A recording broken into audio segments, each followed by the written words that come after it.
ఏంటి నీ చేతిలో? ఎవరైనా పిలికేసుకున్నాడా? ఎందుకు? ఆయన రబ్బర్ బ్యాండ్ వేసుకోలేదా పిలకకి? ఎందుకంటావు?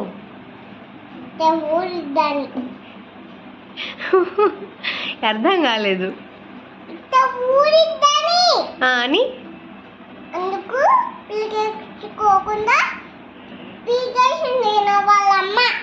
వాళ్ళ అమ్మ పిలికేసింది ఆయనకి. ఇంతకు ఎవరైనా? బుద్ధనా? ఓకే, బుద్ధ. నీకు తెలుసా ఆయన? ఎక్కడ వాళ్ళ ఇల్లు?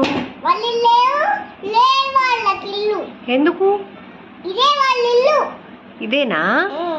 ఓ, ఇప్పుడు బుద్ధ ఎందుకు ఇక్కడ కూర్చున్నాడు? అసలు పిలికెందుకు వేసుకున్నాడు ఫస్ట్? జుట్టంతా ఊడి మొహాన్ని పడిద్దనా? మరి రబ్బర్ బ్యాండ్ ఎందుకు వేసుకోలేదు? దేనికి? ఏంటది?